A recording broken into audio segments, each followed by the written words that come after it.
सवाल है रणधीर का, जिसमें आप चारों लोग रिस्पॉन्ड कर सकते हैं। अगर आप लोग यूपीएससी के चेयरमैन होते तो आप यूपीएससी के तौर तरीकों में, परीक्षा लेने के तरीकों में किस तरह के सुधार करते या प्रोसेस में किस तरह का बदलाव करते? वैसे तो मतलब बहुत बड़ा पद है और यूपीएससी का चेयरमैन तो खुद नहीं बदल सकता, संसद उसको बदलती है। उनका तात्पर्य आप भावना समझिए रणधीर जी की। बिल्कुल। हाँ, अभी सवाल का जवाब देना है आपको, बताने हैं करेक्शन। अगर मैं कहूँगा तो मुझे जो लगता है, जो इन 10-12 वर्षों में देखा, एक तो जो बड़ा परिवर्तन होना चाहिए वो है प्रीलिम्स को लेकर। विद्यार्थी पूरे साल भर मेहनत करता है और केवल एक पेपर तय कर रहा है कि वो चयन होगा कि नहीं होगा। उस 2 घंटे में उसकी अपनी पूरी साल भर की मेहनत जरूरी नहीं है कि बिल्कुल एग्जैक्टली दिख जाएगी। जैसे मेंस में 7-8 पेपर होते हैं, तो हमने जब एग्जाम दिया था तब 2-2 पेपर होते थे। मैं चाहूंगा कि अगर प्रीलिम्स वाला जो पहला वाला स्टेप है उसमें यदि 2 पेपर हो तो मुझे लगता है कि विद्यार्थी जो खास करके मेहनत कर रहे हैं वो अपने आप को ज्यादा बेहतर और कंफर्ट जोन में समझ पाएंगे। बाकी सर लोग और बता सकते हैं इसमें। सर मुझे ऐसा लगता है कि ये जो एग्जाम जो लोग दे रहे हैं उसमें हर कोई ऐसा व्यक्ति नहीं है जो अच्छी से अच्छी शिक्षा ले पा रहा है, कोचिंग ले पा रहा है। बहुत सारे गांव है वहां से व्यक्ति ट्राई करने का सोचता है, तो कई बार पेपर को देख के बच्चों की आधी तो हिम्मत वहीं टूट जाती है कि यार मेरी तो कभी शिक्षा हुई नहीं, मैं तो बड़े शहर जाके कोचिंग करूंगा ही नहीं, कैसे ये कवर होगा। तो पेपर एटलीस्ट ऐसा मैं बनाने का प्रयास करूं कि हर कोई एटलीस्ट एक बार प्रयास तो करे। मतलब मुझे सबसे बेसिक ये ध्यान लगता है कि हम पेपर तो बना रहे हैं लेकिन उस गांव के छोटे से गांव के अंदर एक उस छोटी स्कूल के बारे में कभी सोच ही नहीं रहे कि वहां से पढ़ा हुआ विद्यार्थी इस पेपर को कैसे टैकल करेगा।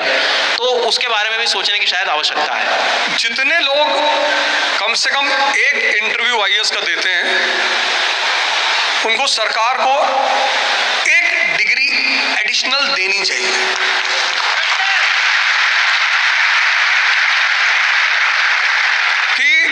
आईएएस का स्टेट सर्विस कमीशन को भी जोड़ा जा सकता है कि जो लोग इंटरव्यू दे रहे हैं, जैसे हमारे चंद्रमौली साहब 4 इंटरव्यू दिए, तो एक एडिशनल डिग्री देना चाहिए कि अगर उसको एक मानकता मानना चाहिए कि साहब ये आदमी इंटरव्यू तक पहुंचा है और अब इस देश में या दुनिया में कुछ भी करने की स्थिति में है, तो वो जो इंटरव्यू के बाद अगर आदमी निकला तो जो पूरा अंधेरा छाता है उससे बहुत सारे लोगों को बहुत सहारा मिलेगा। एक सवाल है जो बार बार पूछा जा रहा है, इस साल का यूपीएससी प्रीलिम्स बेतुका था, तुक्केबाजी को प्रमोट किया गया, सीसेट का पेपर आईआईटी और कैट के लेवल का था। ये इस तरीके से सडन चेंज कैसे कर देते हैं वो प्रीलिम्स में, और तैयारी कैसे करें नौजवान, क्योंकि उसका तो एक अटेम्प्ट चला गया। नहीं, ऑफिस में जो बॉस होता है तो जब वो देखता है कि बहुत सारे लोग बैठे हैं तो कोई ना कोई काम ही दे देगा कि यार बाहर जाके गिनो कितने रिक्शे वाले गुजरे। अब यूपीएससी एक ऑटोनोमस बॉडी है, कोचिंग इंस्टीट्यूट्स तैयारी करा रहे हैं, एक फिक्स पैटर्न पे क्वेश्चन बना रहे हैं।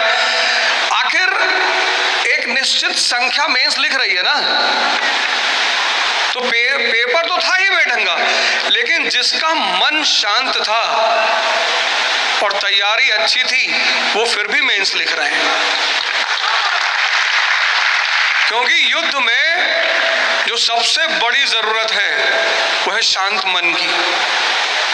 तो पेपर बेढंगा रहा होगा, सही बात है, बहुत लोगों की किस्मत भी काम कर गई होगी, तो मैं तो यही अपील कर सकता हूं कि इस तरह का पेपर भविष्य में ना बनाया जाए। लेकिन फिर भी उससे ज्यादा मैं प्रतिस्पर्धियों से अपील करूंगा कि वो इतना शांत रहें कि पेपर कुछ भी हो वो उस लिस्ट में रहे जहां उन्हें एग्जाम देना है। एक सवाल आप चारों लोग उस पर रिस्पॉन्ड करिएगा, वो ये है कि जितने भी टीचर्स हैं जिनको नौजवान देखते हैं खासतौर पर ऑनलाइन वीडियोस में, वो सब मोटिवेट तो बहुत करते हैं, पर ये नहीं बताते हैं कि असफलता से कैसे निपटें, क्योंकि सिलेक्ट होने वाले तो कुछ 100 या कुछ हज़ार ही हैं, अपीयर होने वाले लाखों हैं और तैयारी करने वाले उससे भी ज़्यादा। तो एकदम मोटिवेशनल वीडियोस देख के लगता है कि सब अच्छा हो जाएगा, सब बदल जाएगा, और फिर नहीं होता है तो अंधकार दिखता है, जैसा सर ने जिक्र किया। तो क्या हम प्लान बी के बारे में सोच रहे हैं? अगर मैं कहूँ कि जब हम यूपीएससी में एंट्री करते हैं तो ये सोचकर तो सभी को पता है हर साल सीट 1000 ही आने वाली है, वो तो बढ़ने वाली नहीं है। पर जैसे कई बार विद्यार्थी कहते प्लान बी, तो मेरा इसमें व्यक्तिगत ये मानना है कि जब पहली बार लड़ाई में उतरे तो केवल एक ही प्लान लेकर आर या पार। जो जापानी योद्धा होते हैं उनकी सबसे बड़ी खूबसूरती होती है कि वे जब युद्ध करने जाते हैं तो बस एक ही विकल्प होता है, जीत, और अगर वो नहीं जीत पाते तो अपनी गर्दन वही काट देते हैं। पर मैं ये प्रमोट नहीं कर रहा हूं कि अब उसके बाद वो जीवन खत्म हो गया, पर मैं कहना चाहूंगा कि पहले प्रयास में वो प्लान बी ना सोचे। जब अगर उसे लग रहा है कि पहला प्रयास वो सफल नहीं कर पा रहा है तो मेरे हिसाब से फिर उसने प्लान बी की तरफ सोचना चाहिए। लेकिन जब वो पहली बार लड़ने जा रहा है तो केवल एक ही लक्ष्य है और वो है केवल और केवल इस परीक्षा में सफलता। सर ने 2 क्वेश्चंस पूछे थे। पहला ये भी पूछा था कि क्या चेंज होना चाहिए, और ऑनलाइन वीडियोस के बारे में जो सर का कहना था। 2 भाग में इसका जवाब देते हैं। पहला, changes are required in UPSC pattern. Number 1, आप प्रीलिम्स को अगर देखें इस समय, जीएस तो फिर भी हम लोग खींच कर ले जाते हैं, पर सीसैट आप हमें मैथ्स का क्वेश्चन देंगे, इंग्लिश का देंगे, हो सकता है हम कर भी लेंगे, पर हमें नहीं लगता कि शायद किसी गांव से कोई एक ऐसा छात्र है जिसने इन चीज़ों को बहुत अच्छे से देख रखा है और वो सीसैट के वो मुश्किल क्वेश्चंस को, जिसको बाद में जब हम लोग बैठ के की निकालते हैं तो हम लोग भी अपने बालों को खुजलाते रहते बैठ के कि ये क्या पूछ लिया। वो स्टैंडर्ड या तो कम करिए या फिर कहीं ना कहीं जो भी क्वालिफाइंग मार्क्स है आप पेपर के जो भी आपका, अगर हार्ड है तो उसके हिसाब से सेट करिए, अगर इजी है तो उसके हिसाब से सेट करिए। अभी फिलहाल भी ये लग रहा है, इस बार का भी पीटी पेपर देखिए कि सीसैट में अच्छे वो खिलाड़ी जिन्होंने जीएस पे पकड़ बना रखी थी, सीसैट की वजह से उनका शायद कहीं ना कहीं नहीं हो पाएगा। इस बार की बात है। दूसरा, मेंस में आप सब जगह एक प्लेटफॉर्म पे हैं, जीएस, एसए, एथिक्स सब एक जगह है। बस ऑप्शनल एक ऐसा जगह है जहां पे आप कोई एक जगह फील नहीं करता। किसी ने ज्योग्राफी ले रखा है, वो बेचारा 250 नंबर लाने के लिए अपने जिंदगी के आधा समय वहीं पे वेस्ट करता रहेगा, ज्योग्राफी। और वहीं पे आप किसी लिटरेचर वाले से मिल लीजिए, संस्कृत वाले से, वो बोले अरे जो ऑलरेडी आ चुका है 10 बार वही आने वाला है, क्यों दिमाग लगाऊं इतना, और वाकई में उतना ही आता है। आप इंजीनियरिंग सब्जेक्ट की बात करेंगे, 300 नंबर तक आराम से लोग पा सकते हैं। आप सोशियोलॉजी में मेहनत करके भी, I am not demotivating any one of you, अगर आप उसमें कोशिश भी करेंगे तो सोशियोलॉजी में 270, 75 इतना ही पा पाएंगे एवरेज।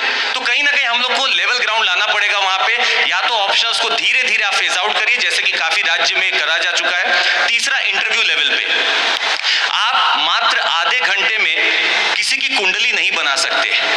आप खुद झांकिएगा, आपने इतनी मेहनत की है 2 साल 3 साल और आप इंटरव्यू में गए, हो सकता है इंटरव्यू के सुबह वाले दिन आपके घर में किसी की तबीयत खराब थी, हो सकता है आप परेशान थे, जो भी कंडीशन हो, 30 मिनट में हम आपके वास्तविक रूप को नहीं निकाल सकते। आप उसमें इतने नंबर का अगर वेटेज रख रहे हैं, कहीं ना कहीं बहुत शायद उन लोगों का चयन रुक जाता है जो वाकई में ईमानदारी से सर्विस में जा सकते थे। चौथा, क्रेडिट सिस्टम होना चाहिए यूपीएससी में, जो आजकल के कॉलेजेस में होता है। फॉर एग्जाम्पल, अगर इंटरव्यू दिया नहीं हुआ, आप उसको एक क्रेडिट दीजिए, उस क्रेडिट का यूज करके हो सकता है अपने स्टेट या राज्य पीसीएस में उसका रिजर्वेशन का फायदा उठाए या कहीं और उठाए, क्योंकि उसने इतनी मेहनत की है। Let's not waste this youth. और रही ऑनलाइन वीडियोस की बात, तो देखिए ऐसा है कि मोटिवेशन तो जरूरी है जिंदगी में, पर कंटेंट के बिना मोटिवेशन बिल्कुल वैसा ही हालत होगा गेम में कि आपकी स्ट्रैटेजी तो बनी हुई है पर योद्धा नहीं है। आपको मोटिवेशन चाहिए, पर कंटेंट का रोल उतना ही इंपॉर्टेंट है जितना कि मोटिवेशन का है। Thank you.